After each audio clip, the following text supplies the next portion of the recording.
अच्छा, हम भगवान का ज्ञान नाम कहाँ से कैसे समझे कि भगवान का नाम ज्ञान है? क्योंकि सृष्टि में पहला ज्ञान भगवान को ही है। भगवान ही प्रथम गुरु है सृष्टि के, और भगवान से ही ज्ञान का जन्म हुआ है, प्रकट हुआ है। ज्ञान का सागर चार वेद, और ये वाणी है भगवान की, और ये वाणी है भगवान की। चाहत इनको पढ़ने की है, देखो इस इंसान की।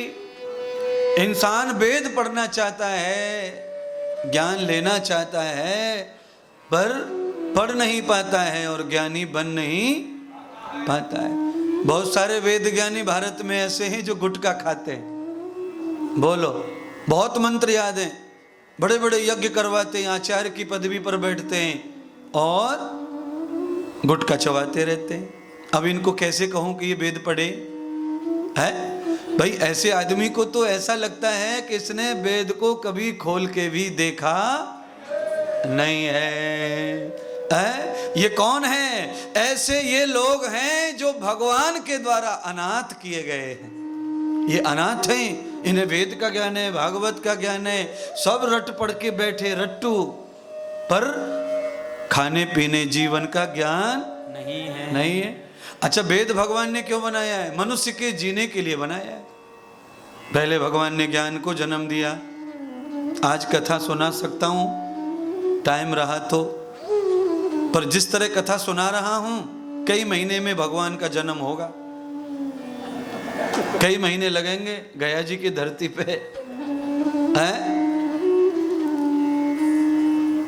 साक्षात भगवान आकर ये कथा सुनाते हैं। इसीलिए उनकी तो अनंत वाणी है परमात्मा की। वो मेरे शरीर का प्रयोग कर रहे हैं कथा सुनाने के लिए, यही बड़ी भाग्य की बात है मेरे लिए। हाँ, ये शरीर उन्होंने शायद इसके लिए ही निर्माण किया है। इसीलिए बात में से बात निकलती रहती है, लंबा व्याख्यान हो जाता है। और इन सारी चीजों के पीछे एक ही स्वार्थ है मेरा, कि जो भी लोग बैठे कथा सुनने के लिए, वो आज ही कथाकार हो जाएं और प्रचार करें भागवत का, वेदों का, हिंदू धर्म का, सब सीख जाए कथा करना, सब वाणी आ जाए भगवान की, सभी ब्राह्मण हो जाएं, कोई भी कमजोर न रहे। यद ब्राह्मणम तमुखम वेदम, हम सब ब्राह्मण हो जाएंगे तो कोई पाप नहीं करेगा। और देखिए, आप ये मत सोचना कि ब्राह्मण कैसे हो जाएंगे, हम तो ब्राह्मण के घर में पैदा ही नहीं हुए, ये महामूर्खता है।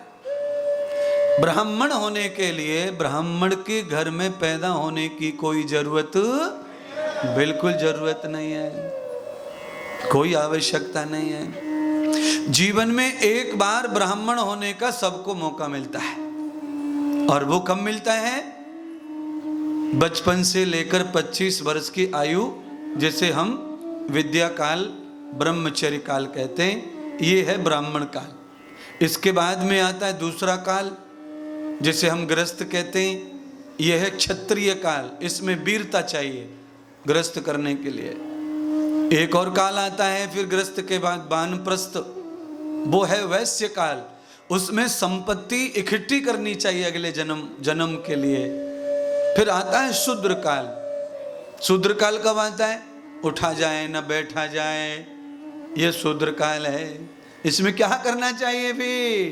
अनृतम सेवा महे, इसमें बैठे ठाले कुछ सेवा ले लो और चुपचाप करते रहो, छेड़ा छाड़ी मत करो, अकल मत दो किसी को।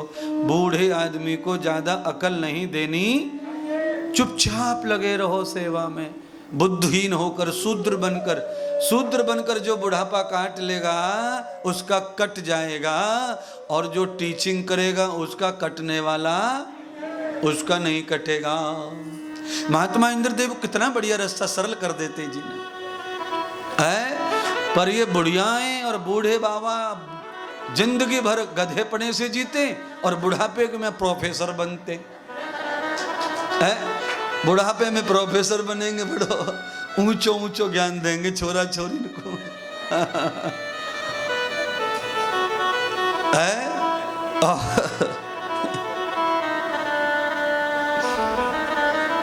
और फिर कोने में बैठ के रोएंगे, फुसुर फुसुर करेंगे, क्या करें, याते तो मर जाएं, बहू ने तनक ना सुनी, ऐसो जमानो आ गो।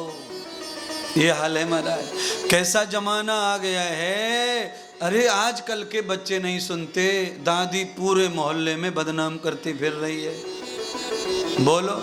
और महात्मा इंद्रदेव कह रहे हैं बुढ़ापे में शूद्र हो जाना कुछ जानते ही नहीं अपन। जो मिल जाए सो खा लो, जो मिल जाए सो पहन लो, तो बुढ़ापा जोरदार कटेगा महाराज। है? नमक न डाला हो बहू ने सब्जी में तो चुपचाप खा लो कटोरी को, बताओ मत। बहू जब खाएगी खुद ही पता चल जाएगा, है? पर बहू तक जाने कहां दे रही है, सास तो पहले से करंट लेके बैठी है। उसके जवानी के अरमान पूरे करने, उसके जो जो सास ने उसको दिया है वो भी अपनी बहू को दिए बगैर नहीं माने।